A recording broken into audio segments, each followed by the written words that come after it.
बिस्मिल्लाहिर्रहमानिर्रहीम, अस्सलाम वालेकुम। जंगी हालात में फाइनेंशियल स्टेबिलिटी कैसे करें, अभी हमने एक व्लॉग किया था, अगर आपने वो नहीं देखा तो ज़रूर देखिएगा कि आपको 4 स्टेबिलिटीज़ कायम रखनी है जंग के दौरान ताकि आपका बिजनेस स्टेबल रह सके। तो उसमें से सर फाइनेंशियल स्टेबिलिटी आप कैसे रख सकते हैं। सर सबसे पहली चीज़ याद रखिएगा कि आपने बिजनेस में कुछ ना कुछ मुआहदे किए होते हैं, कॉन्ट्रैक्ट्स किए होते हैं। तो आपको जैसे ही क्राइसिस आता है, जंगी हालात आते हैं, तो अल्टीमेटली अब आप वैसे ही पेमेंट्स नहीं कर सकेंगे, वैसी पेमेंट्स आपके पास आएंगे नहीं। तो जब आप वैसी पेमेंट्स कर नहीं सकेंगे तो आपको अपने कॉन्ट्रैक्ट्स, आपको अपने डील्स को रिव्यू करना पड़ेगा।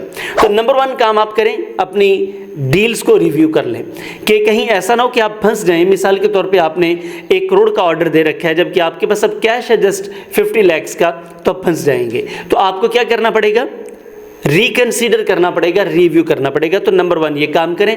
बिजनेसमैन इसमें बड़ी देर कर देता है क्योंकि वो झिझकता रहता है कि अब मैं कैसे बात करूं।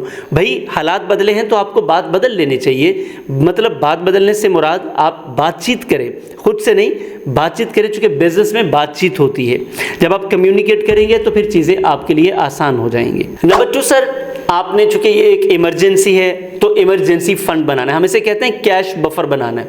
मिसाल के तौर पे आपने खुद से ये सवाल करना है कि अगर मेरे पास 1 माह तक, 2 माह तक, 3 माह तक कैश फ्लो नहीं आता तो मैं अपनी सैलरीज कैसे दूंगा, अपने सिस्टम को कैसे चलाऊंगा, मैं अपनी यूटिलिटीज़ कैसे पे करूंगा, मैं अपने पास जो प्रोक्योरमेंट करनी है, मैं इन्वेंट्री कैसे लेके आऊँगा। तो ये आपको पता होना चाहिए।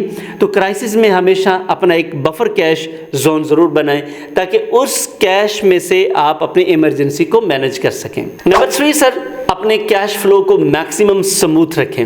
ये बड़ा चैलेंजिंग होता है कि जब आप, जैसे हमारा बिजनेस है, आपका बिजनेस है, हमारे बिजनेस में ख़ास तौर पे चैलेंजेस होते हैं क्योंकि सर्विसेज के बिजनेस में बहुत बड़ा चैलेंज होता है।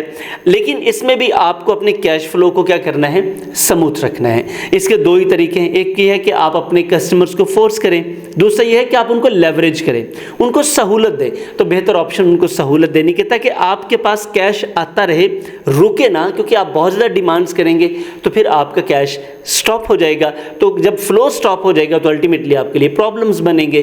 तो आपने अपने लिए प्रॉब्लम्स को कम से कम रखना है। प्रॉब्लम्स होंगे, क्राइसिस है ना, प्रॉब्लम होंगे, लेकिन इसको मिनिमाइज करना है। नंबर 4 सर, अब आपने, चूंकि आपके क्रेडिटर्स भी होंगे, बैंक हो सकता है, डोनर्स हो सकते हैं, आपको लोनर्स हो सकते हैं, कोई भी पर्सन जो आपको फंड कर रहा है, आपके पास जो क्रेडिट्स हैं, तो सर आप उनके साथ निगोशिएट करें। ऐसे शेयर होल्डर्स, उनके साथ निगोशिएट करें, चूंकि अब आपने सिस्टम को आगे लेके जाना है, स्टेबल रखना है। तो एक स्पेसिफिक टाइम के लिए, जब तक ये क्राइसिस है, आप निगोशिएट कर लें ताकि आपके लिए चीज़ें लेवरेज हो जाए और आसान हो जाए। ये 4 काम करें, मैं आपको यकीन दिलाता हूं कि आपकी फाइनेंशियल स्टेबिलिटी कायम रहेगी और आप अल्टीमेटली इस मुश्किल वक्त से गुजर जाएंगे।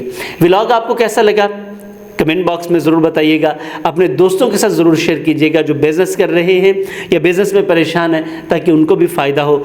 लाइक, कमेंट एंड शेयर, और सर चैनल को सब्सक्राइब ज़रूर कीजिएगा। आपसे मुलाकात होती है किसी फाइनेंशियल डिसिप्लिन के प्रोग्राम में, ऑनलाइन या फिर फिज़िकल। अस्सलाम वालेकुम।